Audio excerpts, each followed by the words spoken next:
اس کے prime minister کو پھانسی دے دی گئی. آج بھی 5 جولائی ہے، 34 سال گزر گئے.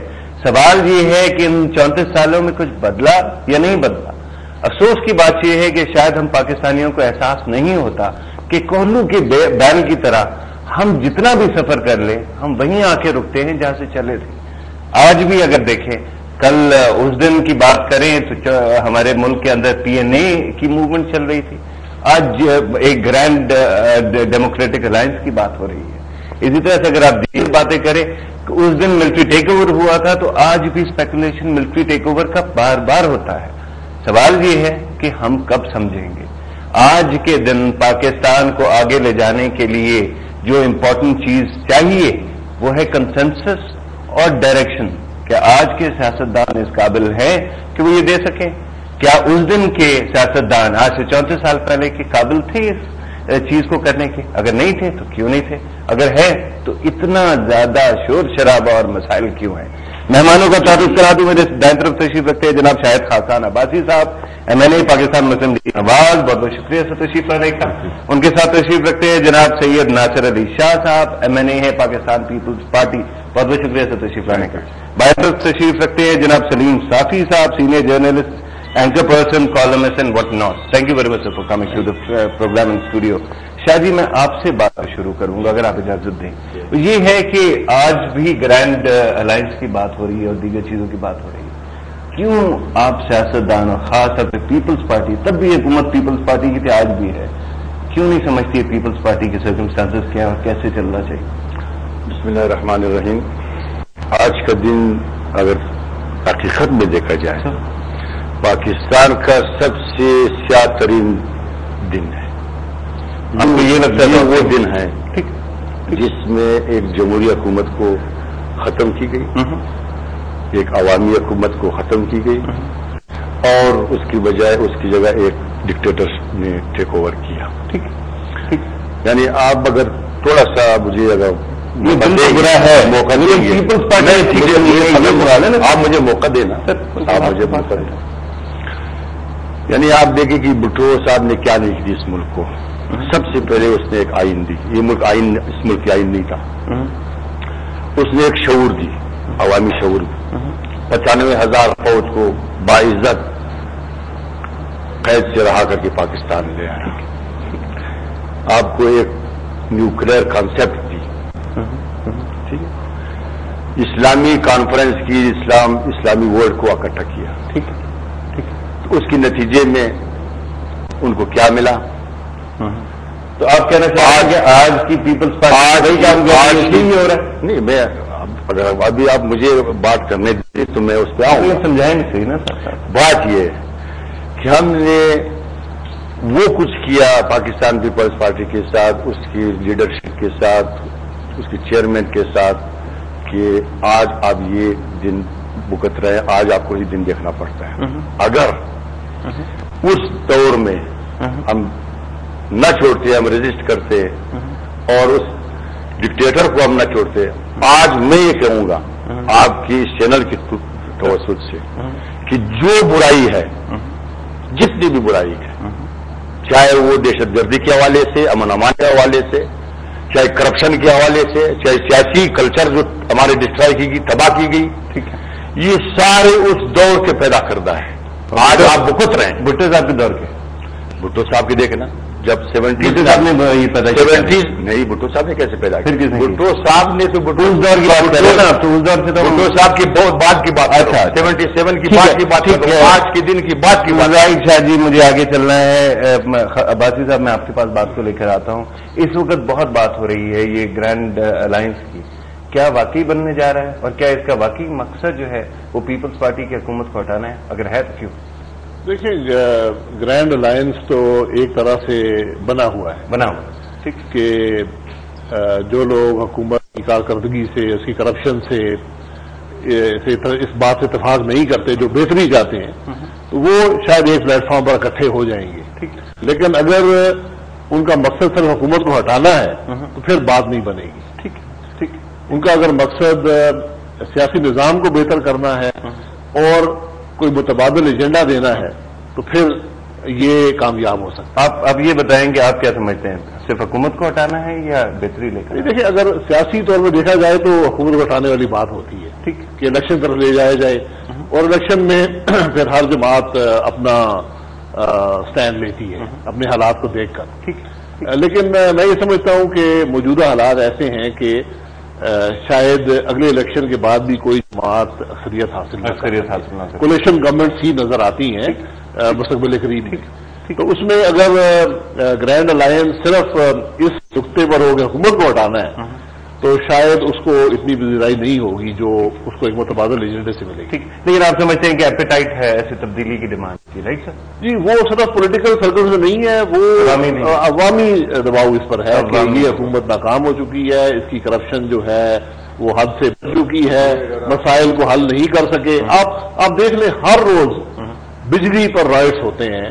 کل دیوالی میں 2 بندے، کل دیوالی میں انتظامیہ بھاگ گئی، یعنی انارکی پھیل گئی ایک بڑے شہر کے اندر بجلی کے چھوٹے سے مسئلے پر، لیکن یہ حکومت آج 3.5 سال بعد بھی اس کو حل کرتی ہوئی نظر نہیں آتی۔ میں حل اس کا لمبا ہے، لیکن آپ حل کرتے ہوئے تو نظر آئے کہ آپ ایشوز کو ایڈریس کر رہے ہیں۔ بالکل ایپیٹائٹ ہے۔ میں صافی صاحب کے پاس آؤں گا، لیکن شاہ جی کچھ کہنا چاہتے تو ویری کوئکلی تھا کہ میں یہ کہنا چاہوں گا، یہ گرینڈ الائنس بنے یا اسمال الائنس بنے، اس سے عوام کا کیا واسطہ؟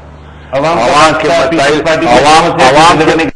عوام کے مسائل تو حل نہیں، عوام کے مسائل کیوں ہیں؟ آپ کی اگر گرینڈ الائنس بھی بنتی ہے، یہ موجودہ حکومت کو ختم کرتی ہے، یہ اپنی حکومت جاتی ہے ود ان ہاؤس، میں یہ سمجھوں گا کہ یہ سوال ہی پیدا نہیں ہوتے کہ یہ عوام کے مسائل کو حل کرے۔ عوام کے مسائل ڈسکس ہی نہیں کر رہے ہیں، عوام کے ایشو، عوام کے مسائل بات کی ہے۔ عوام کے مسائل کیا ہے؟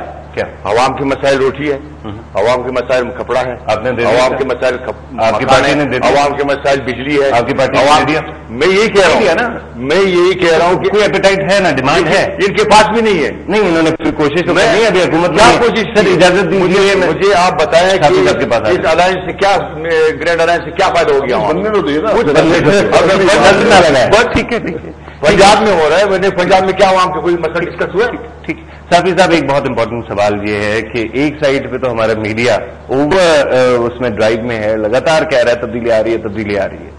دوسری سائڈ پہ ہم پھر عوام کو رپورٹوں میں یہ بھی بتاتے ہیں کہ الیکشن نہیں ہو سکیں گے، الیکشن کے حالات نہیں ہیں، لا اینڈ آرڈر کا مسئلہ ہے، لوکل باڈیز نے کیا اس کا مطلب یہ نہیں ہے کہ جو میڈیا اسپن آ رہا ہے اس کا مقصد کسی اور حلقے کو خوش کرنا ہے، شاید ماشاءاللہ لگوانا ہے؟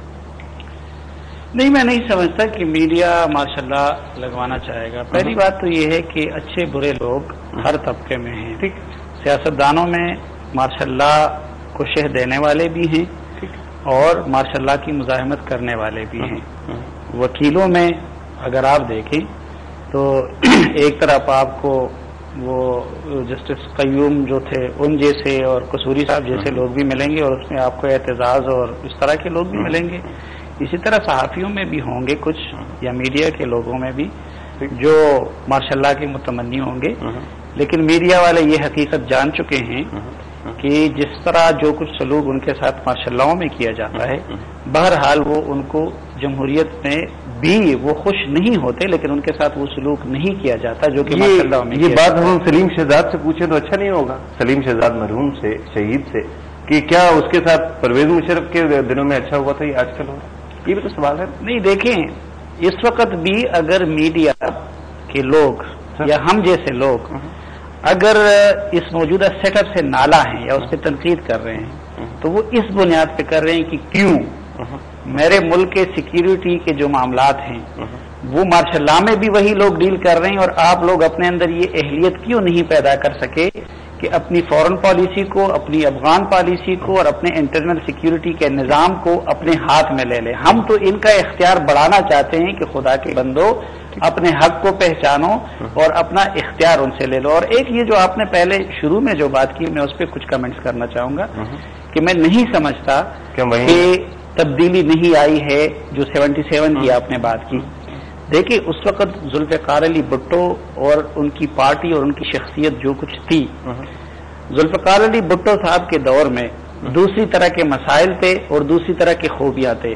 وہ ایک ایکسٹریم نیشنلسٹ لیڈر تھے، ٹھیک ہے، وہ امریکہ اور مغرب کو ڈیفائی کرنے والے لیڈر تھے، لیکن آج ان کی جو پارٹی ہے، جو زرداری صاحب ہیں، جو ان کے ساتھی ہیں، وہ بالکل دوسری ایکسٹریم پہ ہے. امریکہ جو لوگ بھٹو صاحب کے ساتھ تھے، سوائے چند کے، جو شاہ صاحب بھی شاید ان میں شامل ہیں، باقی سب لوگ پیپلز پارٹی سے کڈے لائن ہیں، اور کوئی قاف والا ہے، کوئی دوسری جماعت کے، وہ یعنی کہ آپ کہہ رہے ہیں کہ تبدیلی آئی ہے لیکن تنزلی آئی ہے، ایک مثبت نہیں آئی، ایک بہتری بھی آئی ہے. کیا؟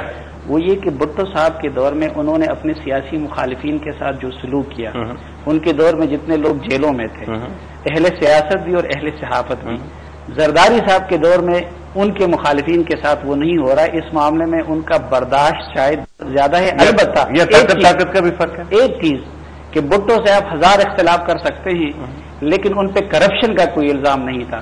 اس وقت جو پیپلز پارٹی کی جو قیادت ہے، ان میں آپ کوئی اور ان کی خوبی بیان کر سکتے ہیں، لیکن ان کا بڑے سے بڑا حامی بھی ان کے صاف ہونے کا سرٹیفکیٹ نہیں دے سکتا. یہ بات بہت امپورٹنٹ ہے. عباسی صاحب، آپ کے پاس بات کو لے کر آتا ہوں. آپ کرپشن کی بات کرتے ہیں، صافی صاحب نے بھی بات کی. ہم نے یہ دیکھا ہے کہ آپ کی پارٹی سے منسلک ایک صاحب انجم عقیل صاحب جو ہے MNA ہیں، وہ اس وقت بھاگ گئے ہیں قانون کی گرفت سے کرپشن کی بات سے. اس کا مطلب تو یہ ہوا کہ ہم میں سارے کے سارے ایک جیسے. دیکھیں، ہر جماعت میں اگر کوئی غلطی کرتا ہے تو کرپشن کرتا ہے، خلاف کارروائی ہونی چاہیے. ہمارے ایک MNA نے ایک امتحان میں چیٹنگ کی کوشش کی تھی، نہیں کی تھی، معاملہ پولیس کیس بنا ہوا تھا، عدالت میں جا سکتا تھا، لیکن پارٹی نے ایتھیکل گراؤنڈ پر ان کے خلاف کارروائی کی. ٹھیک، اور اس کے بعد ایسے معاملات کے خلاف تو نہیں ہوتا نا، ہونی چاہیے. آپ کے لوگ بالکل سپورٹ کی بات نہیں کرتے پھر. دیکھیں، جب تک ان کی کرپشن پروو یا کوئی ان کے خلاف چارجز پروو نہیں ہوتے، ہم ان کی سپورٹ کریں گے. لیکن میں یہ سمجھتا ہوں کہ جماعت کے اندر ایتھیکل بنیاد پر ان کے خلاف جو ایشوز ہیں ان کو چھوڑ کر ایتھیکل بنیاد پر کارروائی ہونی چاہیے اور ہوگی. ٹھیک ہے. تو پھر آپ اگر آپ کی پارٹی کے اندر بھی کوئی بندہ کرپشن کرتا ہے تو ہو سکتا ہے پیپلز پارٹی کے اندر بھی 4-5 بندے وہ کرپشن کر رہے ہیں، آپ ان کے خلاف کیوں؟ بالکل، وہ حکومت میں ہے. جب آپ کے پاس حکومت کا چارج ہو تو کرپشن تو حکومت والے ہی کرتے ہیں نا. ٹھیک، اب دوسرے کو کرپشن کرنے سے دور آئی. جو بات ہے آپ کی پارٹی پنجاب میں تو حکومت میں ہے تو وہاں کوئی کرپشن کا اسکینڈل بتا دے. نہیں ہے. ٹھیک، دیکھیں یہاں پر بہت سے الزامات لگ رہے ہیں اور سپریم کورٹ نے نوٹس لیا ہے اور ایکشن بھی ہوا. آپ کوئی چیز، آپ حج منسٹری دیکھ لیں، سب یعنی جس کو میں کہوں گا کہ ایک سیکرڈ مشن جس کا ہوتا ہے.